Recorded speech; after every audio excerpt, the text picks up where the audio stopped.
لله نحمده ونستعينه ونستغفره ونعوذ بالله من شرور أنفسنا ومن سيئات أعمالنا من يهده الله فلا مضل له ومن يضلل فلا هادي له وأشهد أن لا إله إلا الله وحده لا شريك له وأشهد أن محمدا عبده ورسوله يا أيها الذين آمنوا اتقوا الله حق تقاته ولا تموتن إلا وأنتم مسلمون يا أيها الناس اتقوا ربكم الذي خلقكم من نفس واحدة وخلق منها زوجها وبث منهما رجالا كثيرا ونساء واتقوا الله الذي تساءلون به والأرحام إن الله كان عليكم رقيبا يا أيها الذين آمنوا اتقوا الله وقولوا قولا سديدا يصلح لكم أعمالكم ويغفر لكم ذنوبكم ومن يطع الله ورسوله فقد فاز فوزا عظيما أما بعد فإن خير الحديث كتاب الله وخير الهدي هدي محمد صلى الله عليه وسلم وشر الأمور محدثاتها وكل محدثة بدعة وكل بدعة ضلالة وكل ضلالة في النار أعوذ بالله من الشيطان الرجيم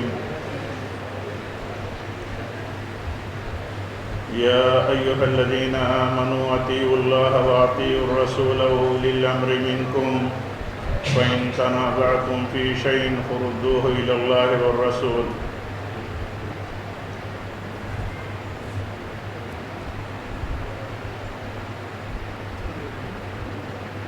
جماعت المسلمین خیر خرد تعلقہ روحا کے صدر و سیکریٹری اور ان کے دیگر اراکین، آج کی اس دینی و اصلاحی کانفرنس کے معزز خطبہ کرام اور اس کانفرنس میں شریک دیگر علماء کرام اور اہل علم، اس اجتماع میں شریک اس بستی کے اور خطہ کوکن اور ممبئی تک سے تشریف لائے ہوئے دینی بھائیوں، بزرگوں، عزیزوں، اسلامی ماں اور بہنوں،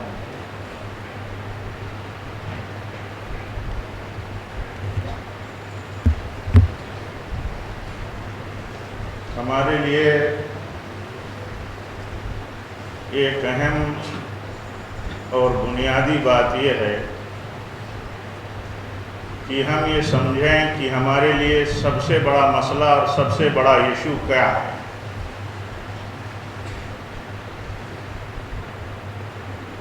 ہر مسلمان کو، ہر چھوٹے بڑے کو کم سے کم یہ سمجھنا چاہیے کہ اس کے یہاں، اس کے دین میں سب سے بڑا مسئلہ کیا ہے، خیر کے اعتبار سے بھی اور شر کے اعتبار سے بھی۔ یعنی ہم مسلمانوں کا سب سے بڑا قضیہ یا ہم مسلمانوں کے ہاں سب سے بڑا ایشو کون سا ایشو ہے۔ جب ہم سب سے بڑے ایشو کو سمجھیں گے کہ ہمارا سب سے بڑا ایشو ہے تو ہمارا فوکس بھی سب سے زیادہ اس پر ہوگا، ہماری توجہ بھی سب سے زیادہ ہوگی، ہماری طاقت بھی اللہ کی توفیق کے بعد اس پر سب سے زیادہ لگے گی۔ ہم سوچیں گے، فکر کریں گے تو اسی کے بارے میں زیادہ، خیر ہے تو اور خیر حاصل کر لیں، شر ہے تو اس سے اور دور رہیں اور بچے رہیں۔ تو یہ سوچنا بہت ضروری ہے اور یہ سمجھنا بہت ضروری ہے۔ میں سمجھتا ہوں کہ میرا کام یاد دلانا ہے، یاد دلانا مطلب ایک اہم کام رہتا ہے، وہ یاد دہانی اس اعتبار سے کہ ہمارے لیے سب سے بڑا قضیہ، ہمارے لیے سب سے بڑا ایشو توحید کا ایشو ہے۔ سب سے بڑا ایشو مسلمانوں کے ہاں شرک کا ایشو ہے۔ سب سے بڑا ایشو ہمارے لیے ہاں سنت کا ایشو ہے، اور سب سے بڑا ایشو ہمارے ہاں اسی طرح بدعت کا ایشو ہے۔ یہ مستقل ہے اور سب سے اہم ہے۔ حالات کے اعتبار سے مسائل آتے جاتے رہتے ہیں اور وقتی مسائل پر توجہ دینا واجب ہوتا ہے، ضروری ہوتا ہے، اس میں کوئی شبہ نہیں، لیکن شب و روز کا جو سب سے بڑا ایشو ہے وہ یہ ہے کہ مسلمان اپنے اس سب سے بڑے ایشو اور قضیے کو کیا اپنا سب سے بڑا ایشو اور قضیہ مانتا ہے؟ کیا ہم مانتے ہیں کہ ہمارے لیے سب سے بڑا مسئلہ توحید کا مسئلہ ہے، سب سے بڑا مسئلہ سنت کا مسئلہ ہے؟ آج آپ بتائیے کہ ہمارے بیچ میں یہ بات بتائی جائے، اور یقیناً بہت اہم بات ہے، کہ یہ بیلٹ شافعی بیلٹ کہا جاتا ہے، شوافے کا بیلٹ کہا جاتا ہے، اور یہاں یہ بتانے کی ضرورت کس لیے ہے کہ امام شافعی رحمۃ اللہ علیہ سنت کے کتنے علم بردار تھے، سنت کے سلسلے میں ان کا موقف کیا تھا، ان کا نظریہ کیا تھا، ان کا عقیدہ کیا تھا، ان کا طریقہ کیا تھا، وہ کس طرح لوگوں کو سمجھاتے تھے، نکل جاتے تھے سنت کی حجت بتانے کے لیے۔ حجیت یہ سنت ہے، سنت کے لیے کہتے ہیں ہم نے جتنے علماء کو پایا سب کا اتفاق پایا کہ سنت ملے گی تو کسی کی بھی بات ہو اس کے سامنے چھوڑ دی جائے گی۔ کیوں؟ اگر نبی کا کلمہ پڑھنے کے بعد، جیسے اللہ کا کلمہ توحید پڑھنے کے بعد اگر غیروں کی بھی عبادت آدمی کرتا ہو تو اس کی عبادت معتبر نہیں ہے۔ ایسے نبی صلی اللہ علیہ وسلم کی نبوت اور رسالت کا کلمہ پڑھنے کے بعد اگر آدمی واسطہ بنا لے کہ آپ کی سنت پر چلنے کے لیے، آپ کے طریقے پر چلنے کے لیے ہمیں کسی امام کے واسطے کی ضرورت ہے، تو یہ اس قضیے سے لا علمی، کم علمی، لاپرواہی، بے توجہی کا نتیجہ ہے۔ جنہوں نے اللہ کے ساتھ غیر اللہ کو معبود بنا رکھا تھا وہ بھی اس کے قائل تھے کہ اللہ کے سوا کوئی رب نہیں ہے، وہ بھی اس کے قائل تھے، اور جو لوگ نبی صلی اللہ علیہ وسلم کہ امتی میں کسی امام کی تقلید کرتے ہیں وہ بھی اسی کے قائل ہیں کہ اللہ کے نبی اللہ کے رسول ہیں۔ ابھی اللہ جزائے خیر دے دکتور سفیان قاضی حفظہ اللہ کو کہ اچھے اسلوب میں سمجھا رہے تھے، اور آپ تو سن ہی رہے تھے خطے کوکن میں بھی جہاں تک یہ لوگ اسے مطلب لائیو پروگرام سے جڑے ہیں سبھی لوگ سن رہے ہوں گے، ہاں، کہ آپ کا موقف کیا تھا، آپ کا طریقہ کیا تھا۔ تو صرف یہ بات کافی نہیں ہے، یہ بات کافی نہیں ہے کہ آدمی کہتا ہے کہ اللہ کے سوا کوئی حقیقی معبود نہیں، اس کے بعد بھی نفع و نقصان کے لیے دوسروں کو پکارتا رہتا ہے، دوسروں کے دروں پر حاضری دیتا رہتا ہے، اور ایسے ہی اللہ کے نبی کا کلمہ پڑھنے کے بعد یہ کہتا رہتا ہے کہ ہم تو رفع الیدین اس لیے کرتے ہیں کہ امام شافعی رحمۃ اللہ علیہ کی فقہ میں رفع الیدین کرنا ہے، اور کوئی نہیں کرتا ہے تو کہتا ہے ہم اس لیے نہیں کرتے کہ ہمارے فقہ حنفی میں رفع الیدین نہیں۔ تو یہ مسئلہ معمولی نہیں ہے، یہ مسئلہ معمولی نہیں ہے، یہ مسئلہ معمولی اس لیے نہیں ہے کہ اس قضیے کو قضیہ سمجھا ہی نہیں گیا۔ جیسے ہمارے ہاں کوئی ایشو پیدا ہوتا ہے تو وہ سب سے بڑا ایشو بن جاتا ہے۔ کبھی مسلمانوں کے ہاں آپ بتائیے، ہمارے ہاں جیسے کوئی ایشو پیدا ہوا تو عام بیداری ہوتی ہے، ہونی چاہیے بیداری، کسی ایشو پر بیداری ہونی چاہیے، فکر ہونی چاہیے، کوشش ہونی چاہیے، سورسز لگانا چاہیے، جو بھی اسباب و ذرائع ہیں سب کو خرچ کرنا چاہیے، صحیح ہے، لیکن اس سے بڑا اور خطرناک ایشو اگر رات دن ہمارے ایمان کو، عقیدے کو، ہماری دنیا کو، ہمارے آخرت کو وہ ایشو برباد کرتا ہو، وہ قضیہ تباہ کرتا ہو، اس کے لیے ایسا لگتا ہو کہ کسی کے کان پر جو نہیں ریکھتی، تو آپ بتائیے یہ غفلت کا نتیجہ ہے کہ نہیں ہے؟ یہ انتہائی لاپرواہی کا نتیجہ ہے۔ اور اسی لیے جو مسائل اور حالات و قضایا آتے ہیں وہ کبھی صحیح اس سے نمٹنے کے لیے ہمارے پاس کوئی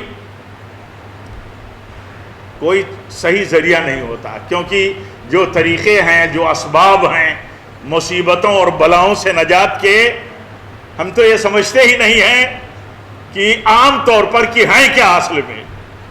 فساد، بلائیں، مصیبتیں، جنگی حالات، بدامنی کے حالات میں سب سے بڑا ذریعہ ایسے بلاؤں سے نجات حاصل کرنے کا اللہ کی توحید ہے، اس پر توکل ہے، اس پر بھروسہ ہے۔ آپ بتائیے کون سی تحریک ہے عام طور پر، کون سی تحریک ہے دنیا میں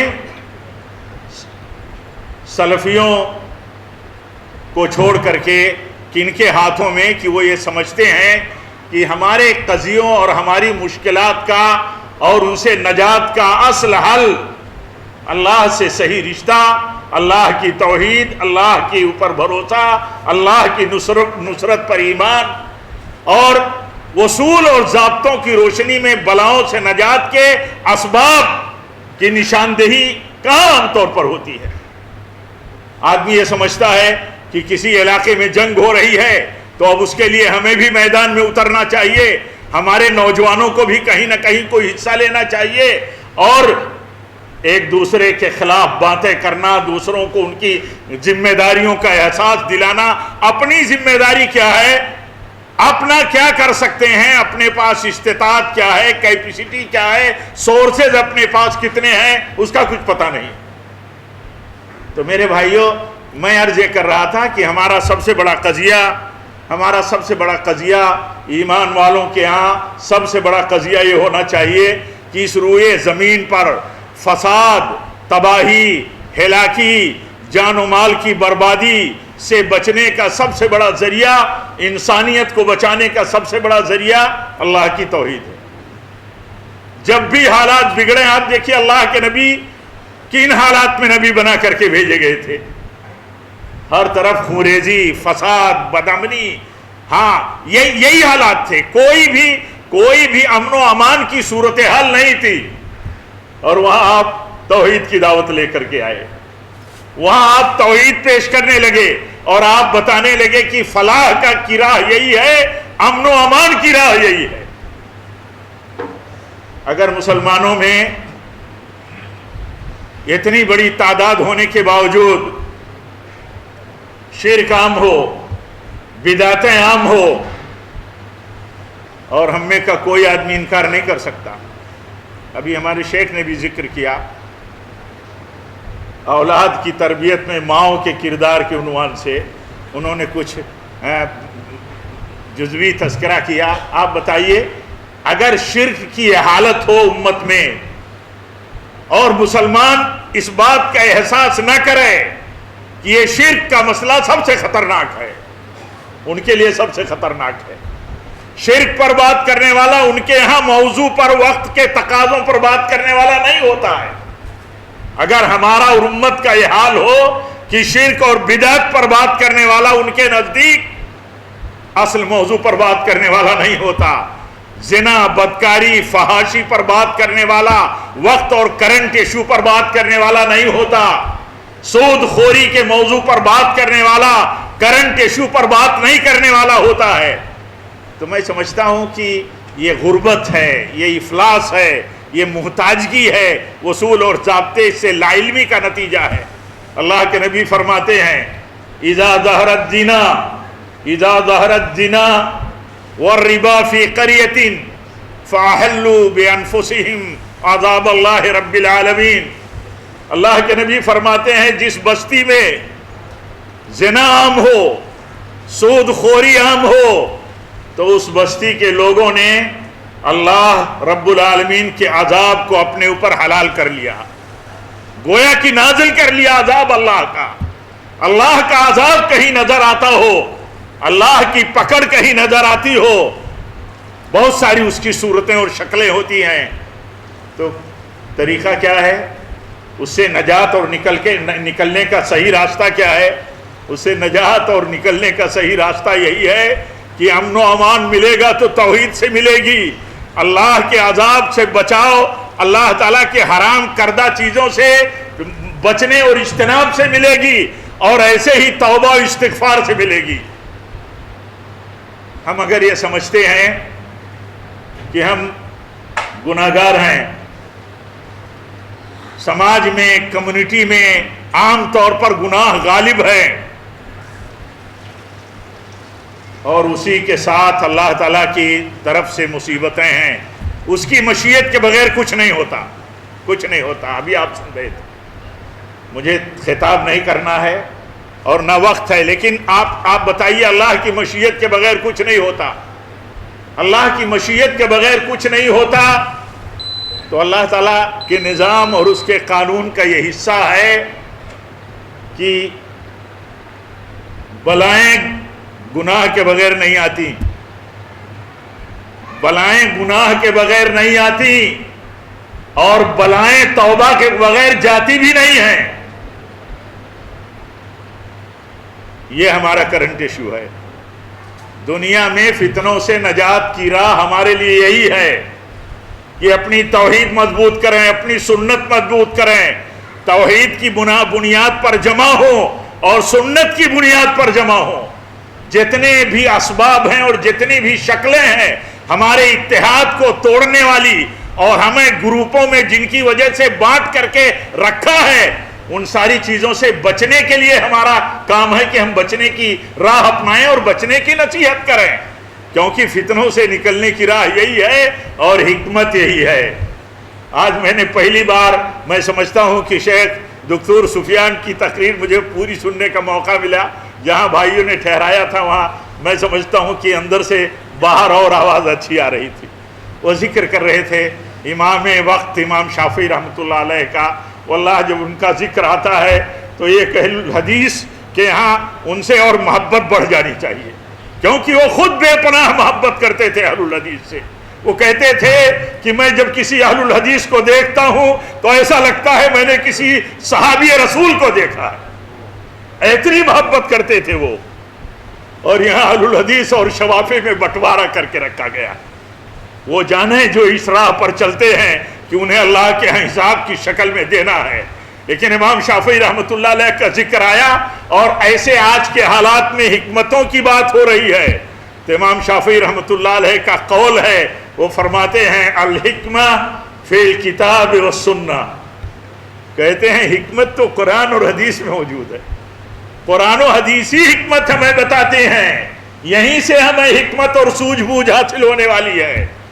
جس آدمی کے پاس کتاب و سنت کا علم نہیں، گہرائی نہیں، دسترس نہیں، ایکسپرٹ نہیں کتاب و سنت کا، اس کے یہاں حکمت نہیں۔ یہ ایشو ہمارا ہے، یہ ایشو ہمارے نوجوانوں کا ہے۔ ان کے نزدیک سب سے ایکسپرٹ کون ہے؟ ان کے نزدیک سب سے ایکسپرٹ کون ہیں؟ جو کسی دنیاوی تعلیم کے ایکسپرٹ ہیں، جو کسی طب کے ڈاکٹر ہیں تو ایکسپرٹ ہیں، کسی اور فیلڈ کے انجینئر ہیں تو ایکسپرٹ ہیں۔ انہیں یہ بھی نہیں پتا اپنے بیلٹ میں اور اپنے امام سے نسبت رکھنے والے خطوں میں، جیسے یہ بھی نہیں پتا کہ امام شافعی رحمۃ اللہ علیہ نے بھی فرمائی ہے یہ بات کہ کتاب و سنت کا علم رکھنے والا ہی حکیم ہوتا ہے۔ اسی لیے حکمت بھی آپ کو ہر طرح کے ایشو اور حالات میں وہیں سے ملے گی جہاں کتاب و سنت کا علم ہوگا، یعنی اس کے وارث علماء ہیں، علماء سے ملے گی۔ جو بھی حالات ہمارے ہیں، آج حالات یقیناً بہت خطرناک ہیں، عام طور پر، خاص طور پر غزہ و فلسطین میں حالات بہت خطرناک ہیں۔ اللہ تعالیٰ ان کی مدد فرمائے، ان مظلوموں کی اللہ تعالیٰ دستگیری فرمائے، وہی دستگیر ہے، اور ان کے بچوں کو، عورتوں کو، مظلوموں کو، بے قصوروں کو، ان کی آبادی اور بستیوں کی اللہ تعالیٰ حفاظت فرمائے۔ لیکن یہ کہ اس طرح کے صورتحال میں اور ظالم یہود کی اللہ تعالیٰ ظالم یہود کو ان کے کیفر کردار پر، ان کے جرم اور ظلم کی وجہ سے پہنچائے، ان کی درندگی کی وجہ سے پہنچائے۔ لیکن ایسی صورتحال میں ہم کیا کر سکتے ہیں؟ حکمت اور اصول کی روشنی میں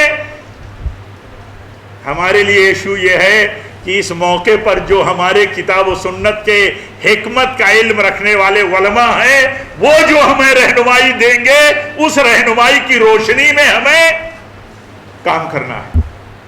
اسی لیے جو لوگ جڑے رہتے ہیں اپنے علماء سے، اپنی مساجد سے، اپنی جماعت سے، وہ کبھی بھی ایمان اور عقیدے کے بھیڑیوں کے ہتھے نہیں لگتے، وہ کبھی بھی غلط نیٹ ورک اور فرنٹوں کے چکر میں نہیں پڑتے۔ وہ یہ سمجھتے ہیں کہ جو لوگ ہمارے دین میں رہنما ہیں، ہماری اسلام اور ہمارے عقیدے کے ہمارے اگوا ہیں، ہر چھوٹے سے چھوٹے مسئلے اور بڑے سے بڑے مسئلے میں ہماری رہنمائی کرتے ہیں، وہ یہاں بھی ہماری رہنمائی کریں گے، ہمیں ایسے ہی نہیں چھوڑ دیں گے۔ کیوں؟ اس لیے کہ ان کے نزدیک یہ سمجھ ہے، انہیں یہ سمجھ ہے کہ ہمارے علماء ہمارے اصل رہنما ہیں۔ قضیہ فلسطین میں ہمیں کیا کرنا ہے، ہمارے ملک کے موجودہ حالات میں ہماری پالیسی کیا ہوگی، الگ الگ ہم رائے نہیں بنائیں گے اور الگ الگ رائے بنا کر کے الگ الگ ڈگر نہیں چلیں گے۔ جو ہمارے لیے پالیسی اور اسٹینڈ طے کیا جائے گا یا بتایا جاتا رہتا ہے، اسی کی روشنی میں ہم چلیں گے۔ ہمارا کام ہے جو بتایا جائے وہی کیا جائے کریں ہم، ورنہ ہمارے لیے سب سے بڑا کام یہ ہے کہ جو ایشوز ہیں ان پر باتیں نہ کریں۔ جن پر باتیں کر سکتے ہیں، ہمارا سب سے بڑا ایشو ہے، امت کا سب سے بڑا ایشو ہے، اپنی ملت اور کمیونٹی کے لیے بھی اور ادر کمیونٹیز کے لیے بھی، یعنی غیر مسلموں کے لیے بھی توحید کا ایشو ہے، شرک کا ایشو ہے۔ کون ہے آج بتائیے، اتنی زیادہ بے چینی کا وقت ہے، لیکن اس سے زیادہ بے چینی ہر وقت رہنی چاہیے شرک کے خلاف۔ کہیں پتہ چلتا ہے؟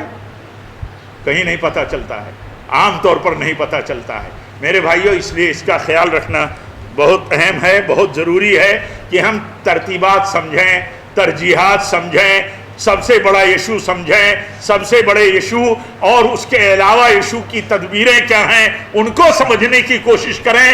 اور وہ آدمی نہ بات کرے جس آدمی کو بات کرنے کا اللہ تعالیٰ نے علم نہیں دیا، کتاب و سنت کی حکمت اور معرفت اسے حاصل نہیں ہے، موجودہ مسائل کو دین کی روشنی میں اور سنت کے تناظر میں، سیرت طیبہ کی روشنی میں وہ نہیں سمجھتا۔ اس کو یہی سمجھ میں آ رہا ہے کہ مسلمان مارا جا رہا ہے تو مسلمانوں کو بچانے کے لیے ہم کیا کریں۔ آپ کا کام یہ ہے کہ آپ ان کو اور جن کے اوپر ظلم و تشدد اور بربریت ہو رہی ہے، ہم آپ ان کو بچا نہیں سکتے، اور بچانے جائیں گے تو بربریت اور تشدد اور حیوانیت اور بڑھا دیں گے۔ تو ہمارا کام ہے اپنا ہاتھ، اپنی زبان بند رکھیں۔ ہمارا کام کیا ہے؟ ہم اپنا ہاتھ اور اپنی زبان اور اپنا ہاتھ کنٹرول میں رکھیں۔ جیسے حکم تھا اس پیریڈ میں جو مکی دور تھا کہ تم اپنا ہاتھ روکے رکھو، آتے تھے صحابہ، ظلم، تشدد، قتل، بے دخلی، یعنی کیا کیا نہیں حالات تھے۔ اللہ کے نبی صلی اللہ علیہ وسلم کو تلاش رہتی تھی کہ کہاں جائیں تو پناہ مل جائے۔ طائف پناہ کے لیے آپ گئے تھے، مکہ چھوڑ کر کے طائف کس لیے گئے تھے؟ آپ پناہ کے لیے گئے تھے۔ طائف میں کیا آپ کے ساتھ حشر کیا ان طائف کے بڑوں کے اشاروں پر وہاں کے اوباشوں اور گنڈوں نے؟ سب معلوم ہے آپ کو۔ یہ حالات تھے، لیکن حکم تھا کہ ہاتھ روکے رکھو، جہاد کی بات نہ کرو۔ کبھی کبھی اللہ کے نبی فرماتے تھے کہ اس سے پہلے نیک لوگوں کو گڈھا کھود کر کے اس میں کھڑا کر دیا جاتا تھا، لوہے کی آری سے ان کو چیر دیا جاتا تھا، لوہے کی کنگھیوں کو ان کے جسم میں ہڈیوں تک گھسا کر کے گوشت لوچ لیا جاتا تھا۔ آپ فرماتے ہیں اس کے باوجود وہ ایمان سے ہلتے نہیں تھے۔ اتنا ظلم اور تشدد، اس طرح قتل کی چیر کر کے انہیں قتل کیا جاتا تھا، صرف گردن نہیں کاٹ دی جاتی تھی، ایسے چیرا جاتا تھا سر سے لے کر کے جسم کا پورا حصہ، اور کنگھیاں لوہے کی گھسا کر کے گوشت لوچا جاتا تھا۔ اللہ تعالی ہم سب پر رحم فرمائے، ساری امت پر رحم فرمائے، عافیت کا معاملہ فرمائے۔ لیکن آپ فرماتے ہیں انہیں ظالم لوگ ایمان سے ہلا نہیں پاتے تھے۔ تم جلد باز ہو، جلد بازی مت کرو، اللہ کی مدد آئے گی۔ یشو ہمارے لیے ہے اللہ کی توحید اور اللہ تعالیٰ کی مدد پر ایمان اور یقین، اور ہر امت کے لیے ہر طرح کے حالات، اللہ تعالیٰ کے ہاں لکھا ہوا ہے، طے ہے، اس طے شدہ وقت سے آگے پیچھے کچھ نہیں ہونے والا ہے، کچھ نہیں ہونے والا ہے۔ ہمیں اپنے رب پر گمان اچھا رکھنا ہے، اپنے رب سے اچھا گمان رکھنا ہے، ایمان رکھنا ہے، نصرت آئے گی، اور اپنے اعمال کا، عقیدوں کا جائزہ لیتے رہنا ہے، جائزہ لیتے رہیں۔ ہم سوچیں کہ ہم توحید سے کتنی دور چلے گئے، ہم سنت کی مرکزیت سے، نبی صلی اللہ علیہ وسلم کی اصل امامت سے کتنے دور چلے گئے۔ آپ کی امامت کبریٰ ہلکی ہو گئی، امت کے چاروں اماموں کی امامت بلند ہو گئی۔ آپ اس کو معمولی سمجھتے ہیں؟ یہ معمولی ہے۔ یہ معمولی اس لیے بھی نہیں ہے کہ اس جرم کی وجہ سے ہم دھڑا بندی کے شکار ہو گئے، ٹوٹ پھوٹ کے شکار ہو گئے۔ ایک نبی کی امامت کا کلمہ پڑھنے والا اور سارے کلمہ پڑھنے والے لوگ ایک نہیں رہے، اپنے اپنے اماموں کے ساتھ دھڑے بندی کر کے الگ ہو گئے۔ یہ سزا ہے۔ یہ کیا ہے؟ یہ سزا ہے۔ اس سزا کا تصور نہیں ہے۔ امن اٹھائی جا رہی ہے، اٹھی ہوئی ہے عام طور پر۔ ہمارا روب و دبدبا ختم ہے دشمنوں کے دلوں سے۔ ہمارے لیے ایشو نہیں ہے، ہمارے لیے ایشو ہے کہ ہم کیا کریں، کہاں سے ملک کے حالات پر قابو پائیں، اپنی حیثیتیں مضبوط اور بلند کریں۔ جو اصل سورسز ہیں ان کی پرواہ نہیں۔ اللہ تعالیٰ فرماتا ہے الذین آمنوا ولم یلبسوا ایمانہم بظلم اولئک لہم الامن۔ اللہ تعالیٰ فرماتا ہے کہ جو لوگ ایمان لائے ہیں اور ایمان لانے کے بعد اپنے ایمان کے ساتھ شرک نہیں ملایا ہے، ایمان اور شرک ملا نہیں لیا، تو اللہ تعالیٰ فرماتا ہے تو ان کے لیے امن ہے۔ دنیا کا بھی امن اسی پہ ملے گا، اصل تو آخرت کا امن ہے، یعنی اصل کامیابی تو آخرت کی ہے۔ آپ بتائیے، آخرت کی کامیابی کا دار و مدار تو اصل توحید پر ہی ہے، دنیا کا امن بھی حاصل نہیں ہوگا۔ آپ بتائیے، امت میں اتنے بڑے حادثات اور جان لیوا صورتحال میں کہاں ایشو ہے، کہاں تحریک ہے کہ ہمارا سب سے بڑا قضیہ اور ہمارا سب سے بڑا ایشو توحید کا ایشو ہے، ہماری اجتماعیت کا ایشو ہے، ہمارے ایک اتحاد کا ایشو ہے، اور دونوں برباد ہیں۔ توحید کی وجہ سے ہم برباد ہیں اور دوسرے فرقہ بندی کی وجہ سے برباد ہیں۔ اس لیے اللہ تعالیٰ نے جو کچھ ہمیں توفیق دی ہے، اس توفیق میں ہم مزید بہتری کی توفیق مانگیں، مزید توحید کی برکت اور خیر مانگیں، اور سنت پر جو اللہ نے ہمیں کھڑا کیا ہے، سنت سے مراد حدیث اور سنت پر، اس معصوم طریقے پر جو اللہ نے کھڑا کیا ہے، دعا کرتے رہیں کہ اللہ تعالیٰ ہر طرح کے زیغ و ضلال، ہر طرح کے فتنوں میں مبتلا ہونے سے اللہ تعالیٰ ہماری حفاظت فرمائے، اور اس کی بنیاد پر جو ہماری ذمہ داری بنتی ہے، اللہ تعالیٰ اس ذمہ داری کو ادا کرنے کی بھی ہمیں توفیق دے۔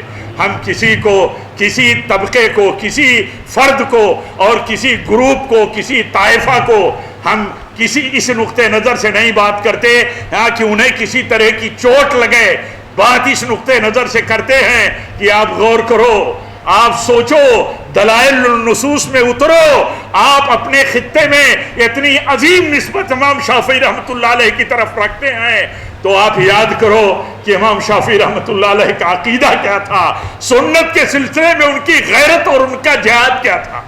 جہاد ہی پر رہتے تھے، جہاد ہی پر، سنت کے علم برداری کے لیے، اور کہا کرتے تھے کہ اگر میں سنت کے خلاف کوئی بات کہہ دوں تو یہ سمجھ لو کہ میری عقل چلی گئی ہے۔ تو جو سنت کے خلاف امام شافعی رحمۃ اللہ علیہ کی طرف نسبت کرتے ہوئے بات کرے، اسے بھی سمجھنا چاہیے کہ اس کی عقل چلی گئی ہے۔ اللہ تعالی ہم سب پر رحم فرمائے، ہم سب کی حفاظت فرمائے۔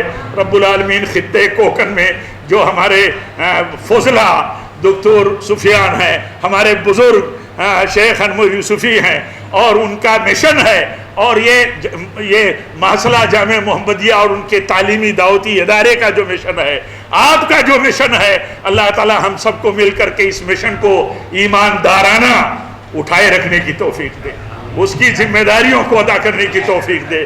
رب العالمین ہمارے چھوٹوں کو، بڑوں کو، اور ہمارے بچوں کو، بالخصوص ہمارے نوجوانوں کو یہ اللہ تعالیٰ سمجھنے کی توفیق دے کہ نجات دین میں ہے، نجات دین میں ہے، ذلت سے نکلنے کا راستہ دین پکڑنے میں ہے۔